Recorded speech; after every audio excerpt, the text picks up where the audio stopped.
एक बार भगवान शिव ने पार्वती जी को उनके पूर्व जन्म का स्मरण कराने के उद्देश्य से इस व्रत के महात्म्य की कथा कही थी। श्री बोले शंकर बोले, हे गौरी, पर्वतराज हिमालय पर स्थित गंगा के तट पर तुमने अपनी बाल्यावस्था में 12 वर्षों तक अधोमुखी होकर घोर तप किया था। इतनी अवधि तुमने अन्न ना खाकर पेड़ों के सूखे पत्ते चबाकर व्यतीत किए। माघ की विकराल शीतलता में तुमने निरंतर जल में प्रवेश करके तप किया। वैशाख की जला देने वाली गर्मी में तुमने पंचांगनी से शरीर को तपाया। श्रावण की मूसलाधार वर्षा में खुले आसमान के नीचे बिना अन्न जल ग्रहण किए समय व्यतीत किया। तुम्हारे पिता तुम्हारी कष्ट साध्य तपस्या को देखकर बड़े दुखी होते थे। उन्हें बड़ा क्लेश होता था। तब एक दिन तुम्हारी तपस्या तथा पिता के क्लेश को देखकर नारद जी तुम्हारे घर पधारे। तुम्हारे पिता ने हृदय से अतिथि सत्कार करके उनके आने का कारण पूछा। नारद जी ने कहा, गिरिराज, मैं भगवान विष्णु के भेजने पर यहाँ उपस्थित हुआ हूँ। आपकी कन्या ने बड़ा कठोर तप किया है। इससे प्रसन्न होकर वे आपकी सुपुत्री से विवाह करना चाहते हैं। इस संदर्भ में आपकी राय जानना चाहता हूँ। नारद जी की बात सुनकर गिरिराज गदगद हो उठे। उनके तो जैसे सारे क्लेश ही दूर हो गए।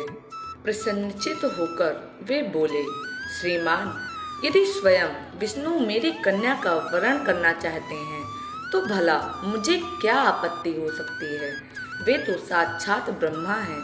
हे महर्षि, यह तो हर पिता की इच्छा होती है कि उसकी पुत्री सुख संपदा से युक्त पति के घर की लक्ष्मी बने। पिता की सार्थकता इसी में है कि पति के घर जाकर उसकी पुत्री पिता के घर से अधिक सुखी रहे।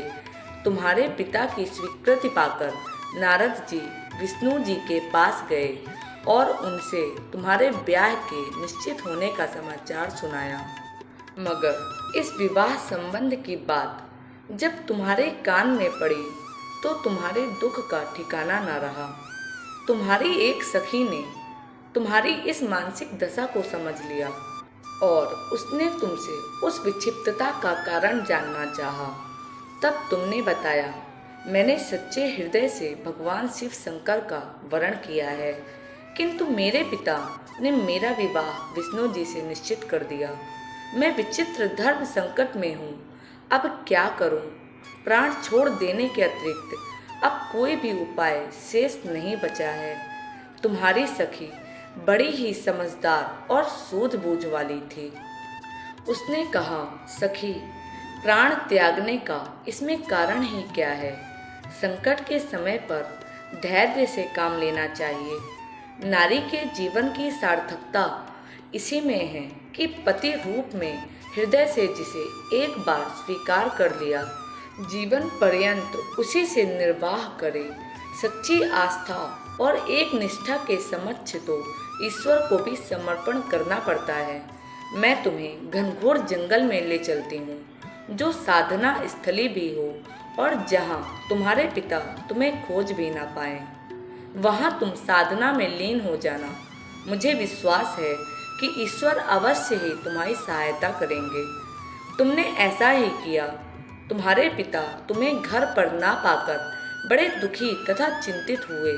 वे सोचने लगे कि तुम जाने कहाँ चली गई। मैं विष्णु जी से उसका विवाह करने का प्रण कर चुका हूँ। यदि भगवान विष्णु बारात लेकर आ गए और कन्या घर पर ना हुई तो बड़ा अपमान होगा। मैं तो कहीं मुंह दिखाने के योग्य भी नहीं रहूँगा। यही सब सोचकर गिरिराज ने जोर शोर से तुम्हारी खोज शुरू करवा दी। इधर तुम्हारी खोज होती रही और उधर तुम अपनी सखी के साथ नदी के तट पर एक गुफा में मेरी आराधना में लीन थी। भाद्रपद शुक्ल तृतीया को हस्त नक्षत्र था। उस दिन तुमने रेत के शिवलिंग का निर्माण करके व्रत किया। रात भर मेरी स्तुति के गीत गाकर जागी। तुम्हारे इस कष्ट साध्य तपस्या के प्रभाव से मेरा आसन डोलने लगा। मेरी समाधि टूट गई और मैं तुम्हारे समक्ष जा पहुंचा और तुम्हारी तपस्या से प्रसन्न होकर तुमसे वर मांगने के लिए कहा। तब अपनी तपस्या के फल स्वरूप मुझे अपने समक्ष पाकर तुमने कहा, मैं हृदय से आपको पति के रूप में वरण कर चुकी हूँ। यदि आप सचमुच मेरी तपस्या से प्रसन्न होकर आप यहाँ पधारे हैं तो मुझे अपने अर्धांगिनी के रूप में स्वीकार कर लीजिए। तब मैं तथास्तु कहकर कैलाश पर्वत पर लौट आया। प्रातः होते ही तुमने पूजा की समस्त सामग्री को नदी में प्रवाहित करके अपनी सहेली सहित व्रत का पारण किया। उसी समय अपने मित्र बंधु व दरबारियों सहित गिरिराज तुम्हें खोजते खोजते वहां आ पहुँचे और तुम्हारी इस काष्ठ साध्य तपस्या का कारण तथा उद्देश्य पूछा। उस समय तुम्हारी दशा को देखकर गिरिराज अत्यधिक दुखी हुए और पीड़ा के कारण उनकी आंखों में आंसू उमड़ आए थे। तुमने उनके आंसू पोंछते हुए विनम्र स्वर में कहा, पिताजी, मैंने अपने जीवन का अधिकांश समय कठोर तपस्या में बिताया है। मेरी इस तपस्या का उद्देश्य केवल यही था कि मैं महादेव को पति के रूप में पाना चाहती थी। आज मैं अपनी तपस्या की कसौटी पर खरी उतर चुकी हूँ। आप क्योंकि विष्णु जी से मेरा विवाह करने का निर्णय ले चुके थे, इसलिए मैं अपने आराध्य की खोज में घर छोड़कर चली आई। अब मैं आपके साथ इसी शर्त पर घर जाऊंगी कि आप मेरा विवाह विष्णु जी से ना करके महादेव जी से करेंगे। गिरिराज मान गए और तुम्हें घर ले गए। कुछ समय के पश्चात शास्त्रोक्त विधि विधान पूर्वक उन्होंने हम दोनों को विवाह सूत्र में बांध दिया। हे पार्वती, भाद्रपद की शुक्ल तृतीया को तुमने मेरी आराधना करके जो व्रत किया था, उसी के फलस्वरूप मेरा तुमसे विवाह हो सका। इसका महत्व यह है कि मैं इस व्रत को करने वाली कुंवारियों को मनोवांछित फल देता हूँ। इसलिए सौभाग्य की इच्छा करने वाली प्रत्येक युवती को यह व्रत पूरी एक निष्ठा तथा आस्था से करना चाहिए। हरित का अर्थ होता है हरण करना और तालिका का अर्थ है सखी, क्योंकि पार्वती माता की सखी ने उनका हरण करके जंगल में ले गई थी। इसलिए इस व्रत को हरतालिका तीज के नाम से जाना जाता है।